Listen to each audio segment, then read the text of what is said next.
Yeah, I wasn't going to put this on the podcast, but I had to know because Don was like, he was a really bad dude. He was really drunk. He says he was doing the bongos on Not something. Don.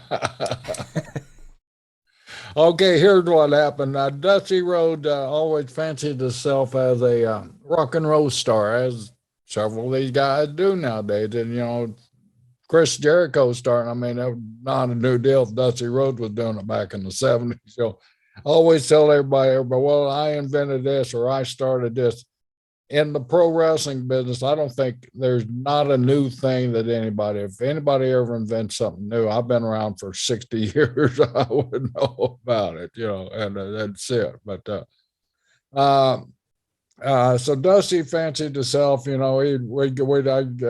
was one of my best friends. I mean, and so we palled around together, traveled together, and Florida in those days, I mean, was run by Eddie Graham, and it was run with one of these iron fists. I mean, kayfabe was the most important thing that you could have.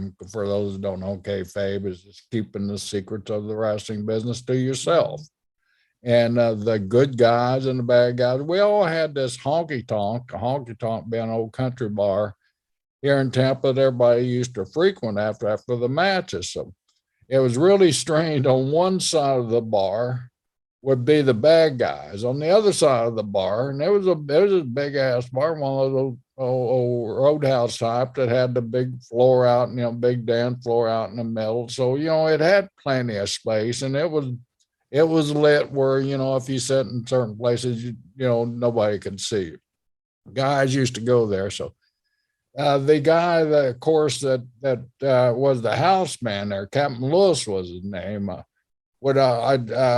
He befriended Dusty and a bunch of the other wrestlers. So, Dusty liked to sing. He thought he was a singer. He had one song, Johnny Be Good. I mean, how hard is it to sing Johnny Be Good? Johnny Be Good tonight, Johnny Be Good. And of course, the house band would play loud enough to drown his voice out. And just to digress a little bit, one time me and Dust and my brother, we went to a Willie Nelson concert over in another little Lakeland, Florida, here outside of Tampa. And Dusty was hotter than a pepper. So Willie invited Dusty to come up. He had this one song, "A Circle Be Unbroken" or something like that. That a lot of people would get invited up on the stage. So he asked Dusty one night to come up. And so Dusty, of course, got right next to Willie, and Willie usually didn't have that. He usually had the guests, on a different microphone. But of course, Dusty being Dusty Rhodes, I'm getting right next to Willie Nelson. And of course, Dusty's screaming the lyrics. He's not singing them. I mean, he's screaming them. Well, they come off stage after the set, and Dusty looks over at Brisco. He said, "I thought you said this guy could sing. He's the most horrible singer I've ever heard." But that didn't phase the Dream at all. Dream had the confidence. So Dusty, Dusty was getting hotter and hotter than it could be. So, we started going to a lot of concerts and, getting the same reaction. One night we were coming back from Dusty said, "You know what, I'm going to rent the Armory and I'm going to have Captain Lewis, Bull Roper band was at the Honky Tonk's house band. I'm gonna have them back me up, and I'm gonna rehearse these songs with Captain Lewis, and we're gonna put on a concert at the Armory where they had the wrestling matches at. And everybody, well, go thinking a little bit about me at the time, so it wasn't huge. And Eddie, of course, got him a deal on the Armory, where he didn't have to pay much rent. But he made the mistake of inviting the entire roster. And in the back, like in most big venues, there's dressing rooms, and of course, Dusty caters the damn thing, but mostly caters it with tequila and whiskey and alcohol. So of course, it's a Saturday or a Sunday afternoon, whatever it was, it doesn't matter. But it was a day for drinking. And so we're all backstage, and we're all getting wasted and everything. So the preliminary acts, of course, they go through their sets, and now it's come time for Captain Lewis Bull Roper Band and guest star featuring the American Dream, Dusty Rhodes. And everybody goes crazy. everybody been, I mean, Dusty had planned. I mean, I've known Dusty a lot of times, and I've seen him where he should have had his feelings hurt a lot more. But he was expecting like 7,000 people to sell that damn place out. We had 60 or 70 people in the damn venue. But being American Dream, that's not gonna bother me. I'm gonna go and get them a show like there's 6,000 people out there. So Dusty's on stage and he goes through a couple of songs, and everybody's, by that time everybody's pretty well wasted, and had to fill alcohol. Mind you, Don Muraco was one of the hottest talents that we had in the business down here in Florida. The guy could do anything, a big guy, but he was the most athletic guy, I mean, that you ever seen for somebody that size. So we had a great program all laid out for Dusty and Don Muraco. Well, Mr. Barnett, Jim Barnett, who owned and ran Atlanta, had been coming down watching the American Dream. Of course, he ran Atlanta on Friday nights down. I mean, where you put 16, 17,000 people in there. So the plan was really to have Muraco. This is kind of a test program to see if Don could really get over that strong, because he kind of knew, and so Eddie said, "Yeah, I'll run the program down here first, and then you could take it to Atlanta." So there was always planned for Don to come and go, get over here, then move up to Atlanta, where he could be on the global TV and national TV and be in the big omnis and the big buildings, and still make the Florida big shows. So here, and like I said, as I said before, kayfabe was really, really tight and really important to Eddie Graham. So the concert's going, we're all wasted. It's a Sunday afternoon, and back in those days, believe it or not, we didn't have Sunday shows. That started a little bit later. So Sunday was kind of a day off where the guys could get together, the good guys to party and the bad guys to party.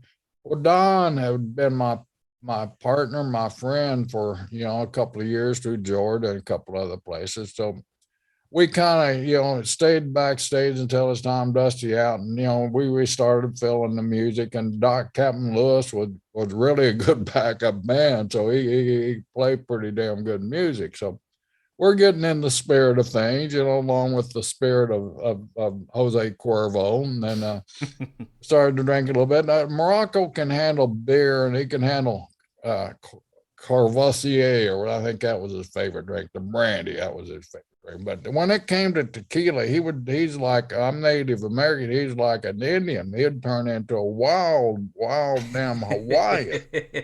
300-pound, it's hard to stop. So the more we drank, the crazier Don got. And my wife loved Don Muraco to death. It was probably my wife's favorite wrestler next to Roddy. Roddy Piper and Don Muraco were my wife's.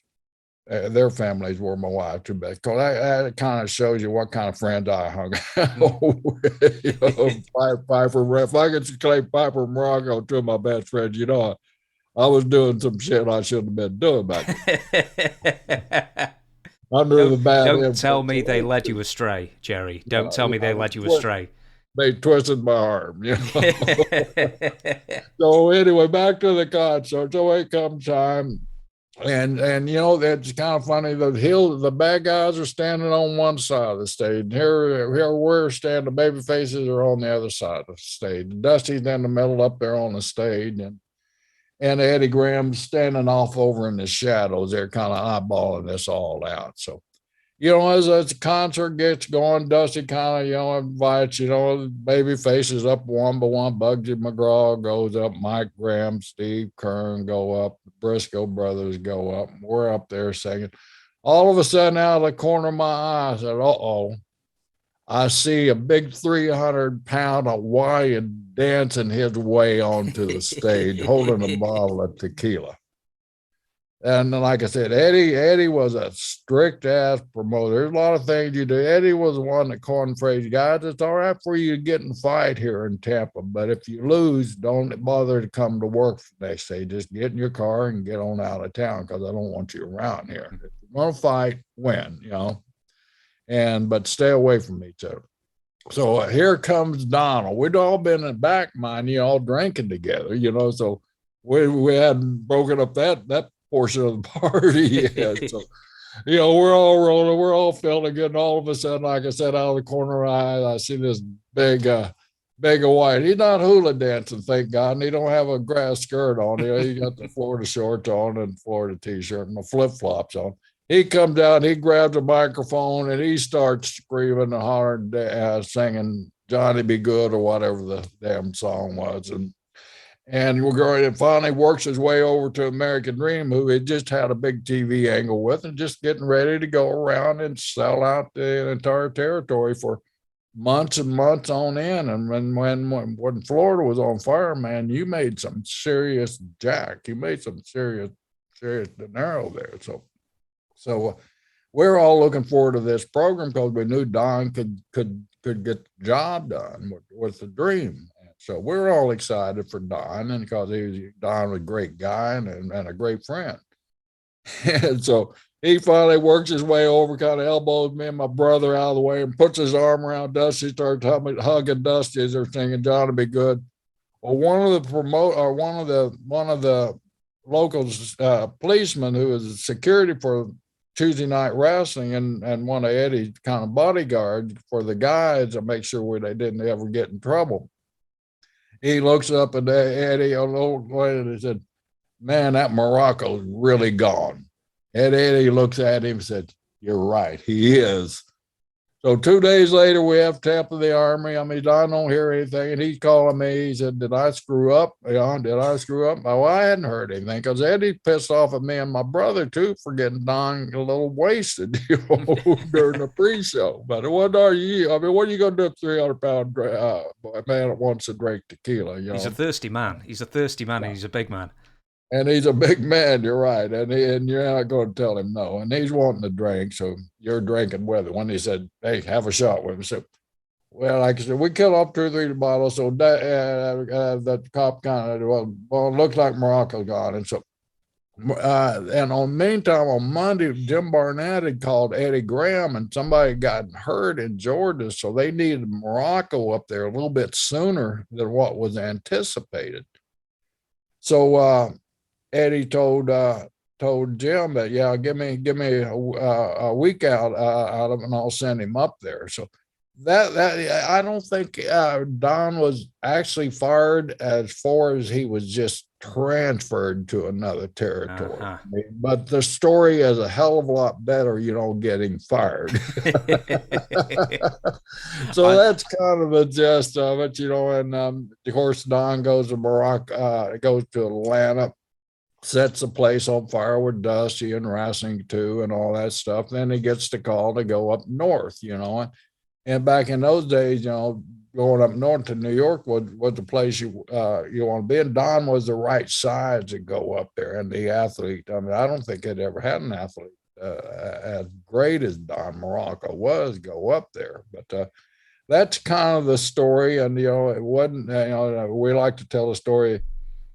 Muraco got fired that night. Well, it wasn't that night. It was 2 or 3 nights later, and it was like 2 weeks later before he left the territory. But he got a couple of weeks out of Dream here. But he got the bigger run in Atlanta in the Omni in front of 16,000, 17,000 people instead of 5,000 or 6,000 people. So it worked out for the best for everybody.